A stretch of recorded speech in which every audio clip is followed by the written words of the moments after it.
It starts in Pennsylvania. A young Brian Kohberger is learning to make his way through life. As a teenager, Brian was heavier than most of the youth around him, which led to bullying, which can lower self-esteem. At some point, Brian, who has the ability to focus once a goal is set, decided to change the things about himself that had hampered him in his eyes. He began a rigorous training schedule that included running and boxing. Along with the training, he adhered to a strict vegan diet. This enabled him to lose 100 pounds during his high school years. However, the weight loss and the ability to eliminate the bullying didn't complete his entire goal. Brian was lacking in social acceptance. Like so many other youth before him, Brian turned to drugs to fit in with other teens. The addiction he developed to heroin led to trouble with his family, as well as 2 stays in rehab. Brian focused once again, this time on a new goal of being in law enforcement. He overcame his drug habit and enrolled in college, where he excelled. Graduating first with a BA in criminal justice, he went on to earn his master's in psychology from DeSales University. The focus on this new goal, although meritful, meant that Brian was once again missing out on the social life he wished for and obtained when using drugs as a youth. Toward the end of his time at DeSales University, Brian began visiting the local bars and having a few beers. Any former addict will tell you this is a big no-no for an addict. They will tell you that alcohol is the doorway that will lead you back down the path to narcotics. It has been speculated that around this time, Brian befriended a former Army veteran. It said they met through a Reddit survey that Brian had posted for a class assignment. Friends weren't plentiful for Brian, so his relationship with Brent would have been meaningful.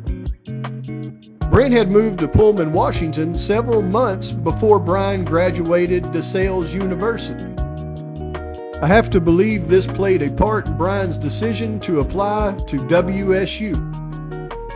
He applied for a teaching assistant position along with enrollment in the PhD Forensic Psychology program at WSU in Pullman, Washington.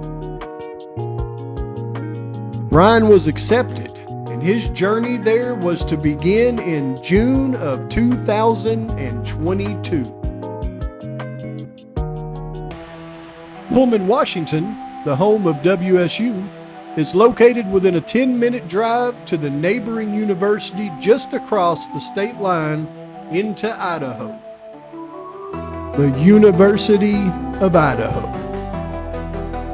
Over the last several years, a dark cloud has loomed over both the cities of Pullman and Moscow. These 2 cities had become the final leg of an organized drug trafficking ring. The Aryan Circle, a large sect of the group known nationally as the Aryan Family, operated the organization from their hub in Seattle, Washington. Among many of their trafficking routes, the Interstate 90 corridor was their preferred route to traffic into the college towns of Pullman and Moscow. The hub starts right here in the Seattle-Tacoma area of Washington. They're then trafficked down the I-90 corridor all the way across to the city of Spokane, Washington, where another group of the Aryan family, known as the Aryan Knights of Idaho, take over the operations. They then use human mules from the city of Coeur d'Alene to drive the drugs down Highway 95 and into Moscow, Idaho to their distributor. They then distribute the drugs to the local dealers, and then the dealers peddle the drugs to the youth at the colleges in Moscow and Pullman. In an effort to combat the narcotics trafficking, a drug task force was beginning to make arrests that would later take down the Aryan family. In 2021, a drug mule was arrested transporting drugs from Spokane to Moscow. She was the mother of a beautiful young college student at the University of Idaho. Later that next year, another mule was arrested transporting drugs. This time, a stepmother to a beautiful young college student also at the University of Idaho. It is believed that the Drug Task Force utilized these two arrests to gain information on two local drug distributors in Moscow. On September 14th, 2022, an arrest was made in Moscow, just one day after it became public that Kara's charges had been reduced. The task force had finally made a major arrest. The main distributor in the chain that supplied two college campuses with drugs. This was also the first arrest of a member of the Aryan Circle. Many more were to come. On November 11th, 2022, Corey's reduced charges became public knowledge. An order for a message to be sent came from the top. The message was clear. It was to be done on a specific date, 11/13. For those with knowledge, this is an unmistakable message. That God forgives, but brothers don't. At this time, Brian has been hard at work with his studies at WSU. It is believed that he once again was enjoying his friendship with Brent. Brent at this time was dealing in drugs, as seen on his Facebook page advertising Mary Jane for sale. It is also believed that at this time Brent was abusing meth, as seen in police body cam footage.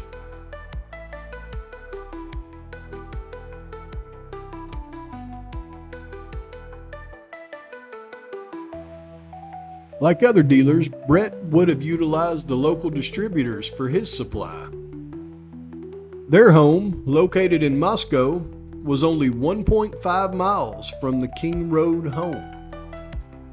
Brent, unable to drive legally due to past DWI charges, would have used his friend from Pennsylvania to drive him to and from the distributor's home.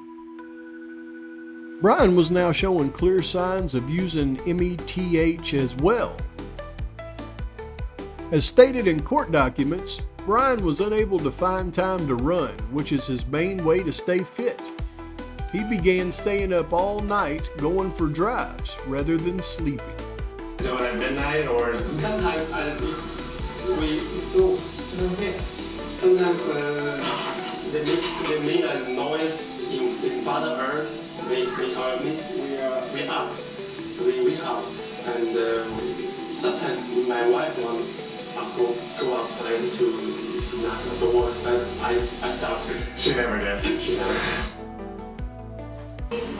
Did he have weird habits? Anything that's just, now that you're looking back on it, just seemed odd with him? The odd thing is, because we live downstairs and then he's up there and he kind of make noise during the night very late. Yeah, we usually wake up by the noise he made, like maybe 1, 2, or 3, sometimes 5 a.m. Sometimes we just woke up occasionally by the sound he made.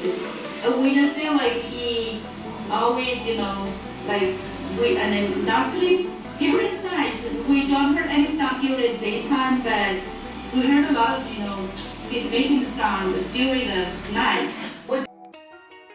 At this time, a plan was being formulated by serious people who knew how to plan a message like this. It is believed that a local drug dealer with knowledge of the home and residents would be key.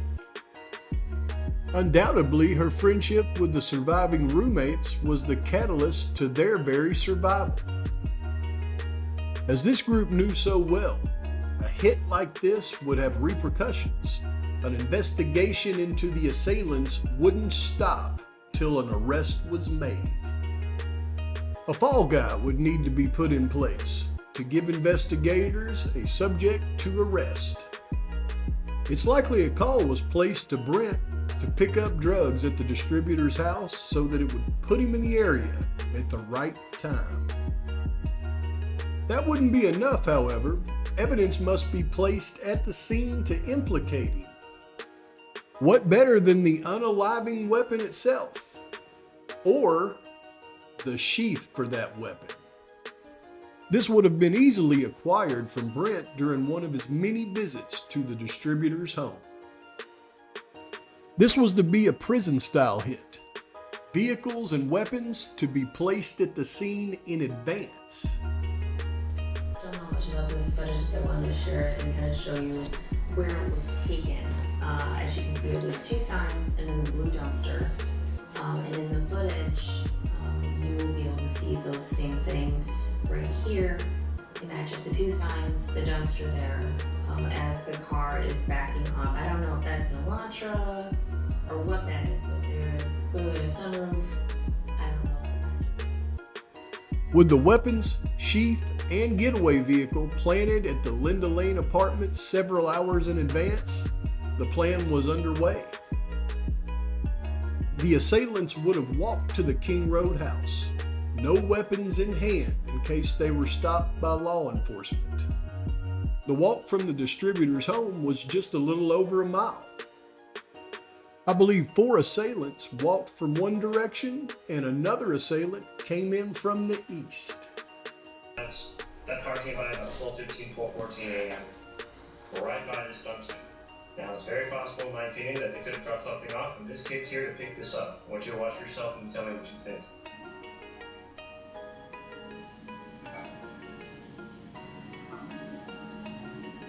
Okay, watch for the timestamp.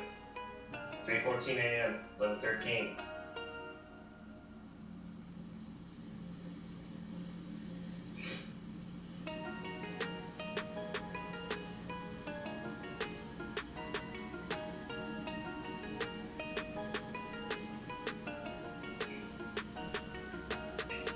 To me, it's pretty obvious this kid went there, dropped something in the trash can, and then took something out of it, and he's gonna walk right towards the apartments. Now, do I believe in coincidences? No, I don't. Where that white car was, specifically right by that trash can. I can't prove this, obviously, but it looks pretty shady to me.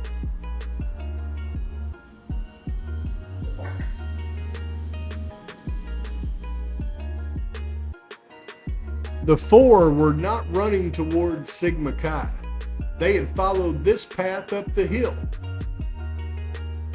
Once they reached the top of the hill, they realized there wasn't any cover. So they decided to double back and go around to the dark side of the house.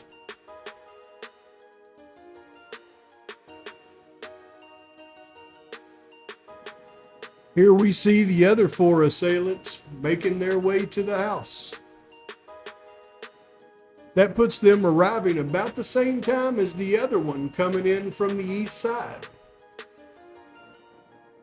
The 5 assailants arrive at the house between 3:20 and 3:25 a.m. They entered the home and subdued the 2 roommates. They unalived the 2 targets and their companions who were with them. They had 30 to 45 minutes to clean up, change their clothes, and direct the 2 survivors to not call 911.